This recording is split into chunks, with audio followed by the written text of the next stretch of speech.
All right, let's get to the rude guest hotline and talk to our friend, Mr. Jeff Ermann, covers the Terps for 24/7 Sports. Jeff, what's up, dude? How are you? JP and BMitch, I'm doing good. How are you You're guys? good, brother. Do you happen to be near a television, Jeff, where you can put on Pat McAfee and see the dude that's on TV that dude B look like thought Will was Will Compton. Compton? I'm not, but I don't know if I want to get in the middle of it anyways. I'm not B, worried about a that's a linebacker. picture of Comp from his Instagram recently. I'm not worried about a linebacker. That dude looked nothing like him. All right. Okay. Jeff, let's I'm gonna be honest. I try to pay a little attention to the Turtles as football's going on, but it's just so all encompassing. But I'm ready to lock back in. Things are going all right for Maryland basketball right now. Get me up to speed. Yeah, suddenly they are, JP. You know, they had that little mid-season funk that they went through, obviously losing those road games and losing at Washington and not playing very well. And then they just kind of, I don't want to say turned it on overnight, but they've gotten hot now. They've won 5 out of the past 6, you know, favored over Wisconsin tonight. Should be a packed house. You know, one of the kind of that electric environment that we've become accustomed to, but haven't seen as much lately at Xfinity Center. And, you know, they're number 5 in the Big Ten standings. So, you know, they're starting to go in the right direction at the right time of the season. Well, and they won the last 2, they've won on the road, right? And it wasn't that one of the big knocks on Willard. They never win on the road. Yeah, that was probably the biggest knock. You know, he was heading into that. I think the number was 4-20 on the road in Big Ten games during his first 2.5 years, including an 0-4 start this year. Went out to Illinois. You know, they were missing their star center, so that helped. But at the same time, you know, that's probably not going to account for a 21-point win over a top 20 team. So that's a big one. And then they go to Indiana and control a lot of the game or lead for most of the game. Look like they're definitely going to give it away late, down 5, and have a last-minute comeback with Rodney Rice's 3 to win it with 7 seconds left. So, you know, all of a sudden they've gotten the road monkey off their back. We'll see if they can continue it, but you know they've built some momentum now, and I'm sure Willard is feeling a little less heat now about that. What's the strength of this team this year? Is it more or less the shooting, defense? What?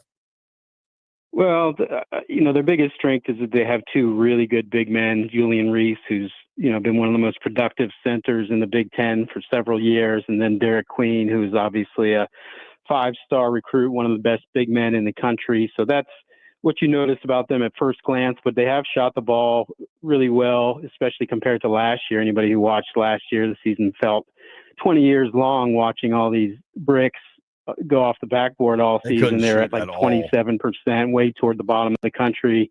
This year they're up to about 36%, so top, you know, 1/3 or so of the Big Ten. So they can shoot it. That's the thing they've got. They don't have a lot of depth, but they can beat you with either style, which is something they showed on the road trip. You know, they hammered Illinois inside for 62 paint points, the most by any Big Ten team all season. And then they go to Indiana and they get beat in the paint, but they make 14 of 28 threes. So as guys in your sport would say, they've got a multiple offense.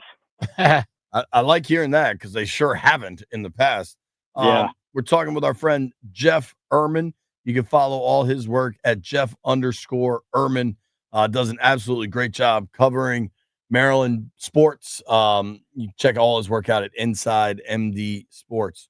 All right, so Wisconsin tonight. How many Big Ten teams are ranked? I saw the SEC has like 100 teams ranked, and the ACC has 1. Where the Big Ten somewhere in the middle?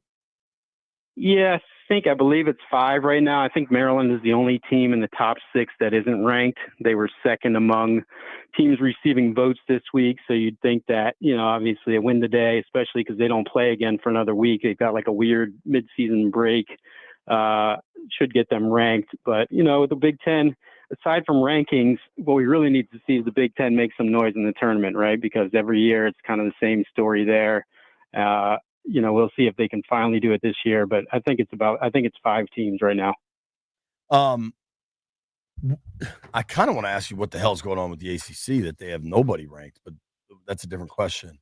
That's really unbelievable, and that's the first thing I bring up when people get nostalgic and bitter about Maryland leaving the ACC is even if they hadn't left the ACC, it's not the ACC it used to be, you know, that the 3 of us used to watch 20 years ago or whatever it might have been with all these classic teams and Right. superstars. It's really fallen off.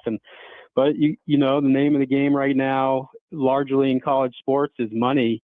And those ACC schools aren't getting the same kind of money that the Big Ten and the SEC programs are. And with NIL and everything else, that makes it very hard to compete at a high level. Having 0 teams is definitely unusual. I hear that, but they have big backings. Why they aren't getting the money like those other leagues? TV deals. You know, the Big Ten has always been the leader in TV money. You know, every time they get a new TV deal, it's record setting, whereas ACC schools are getting, you know, maybe half of what they're getting revenue wise. Now, those schools, that's not an excuse like a Duke or North Carolina. They have plenty of money. They're standalone marquee national brands. But for the most part in that conference, you know, it's all, and in football too, it's fallen off a lot for the same reason. It's not the same conference that it used to be. That's crazy. And, you know, Jeff, you could have just said, JP, when you get nostalgic, don't be. Rather than just trying to throw that veiled shot at me. Yeah, that's funny. No, it's not. Trust me, I've heard it from a few people. You can come direct. So this matchup tonight, this is a big opportunity. I saw, maybe you retweeted it, 15 years ago tonight was the first Gold Rush game where Grievous took down Duke. I was at that game. Me and my boy Steve Simmons. That was an absolute blast. I remember it was icy as hell, and we went to Bentley's after.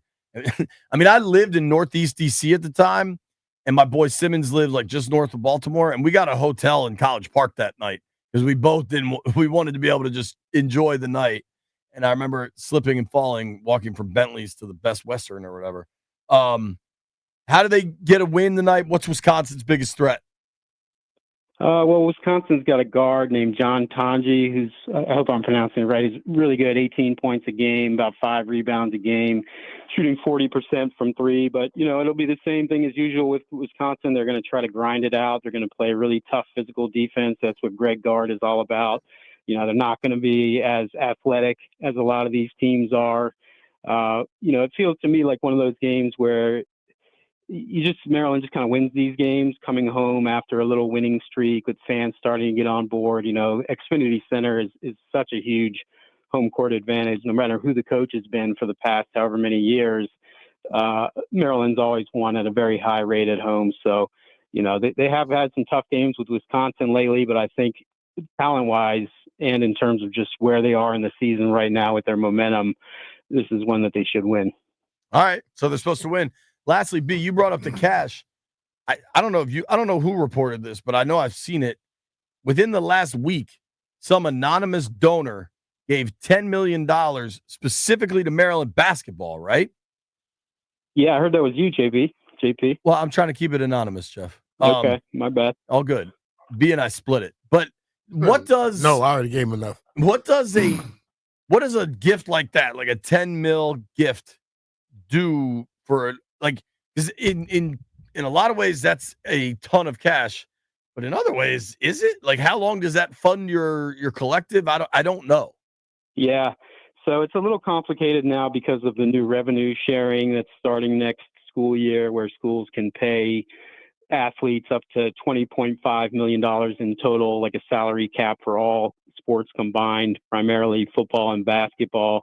I asked someone at Maryland if it would go toward that. They said no, that 20.5 is already budgeted, but you know, I'm sure it'll fill in some of the other gaps operationally, scholarships, other things like that, you know, make it easier to spend that 20.5 million on athletes. And then, you know, a lot of schools, there's a lot of ways out there that you see where they're able to still do NIL deals on top of the 20 million. So you have schools that you hear are going to, they'll spend the 20 million, but then they're going to have another 20 million through side collectives and things like that. So it could play into that. But as of right now, what they're saying is that's, you know, going to be operational investment, and, you know, that they're separate from their salary cap, essentially.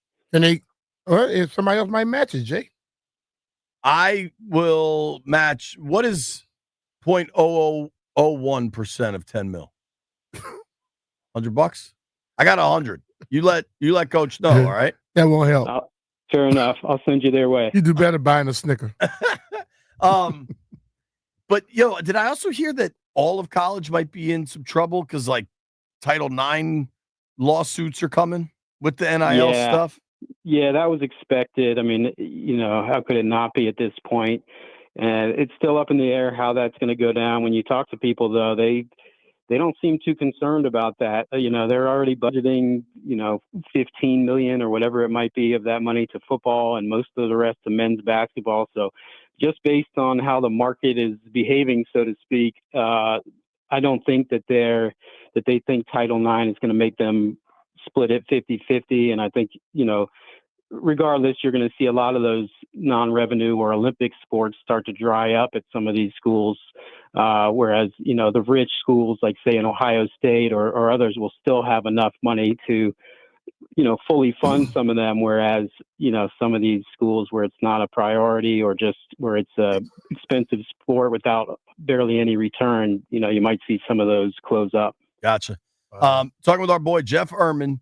Follow him at Jeff_Ermann, ERMANN. Check out all the work at Inside MD Sports. He is the Maryland sports insider. Seriously, as a Terp that cares, there's a reason I always get Ermann on the show. And what people may not know, Ermann's a huge Skins fan, and his son's an even bigger one. So you get your own private line to ask me and Brian anything you want. That's right. I told JP I wouldn't do this interview unless I got some Commander scoop for my son, and you came through on that. So and you guys kill it. You guys kill it with the Commanders too, all season long. Thank you, buddy. Appreciate you, and we'll probably have to do this much more often now that football's over, and I'm going to pay attention to basketball. Let's do it. Sounds great. Thanks, buddy.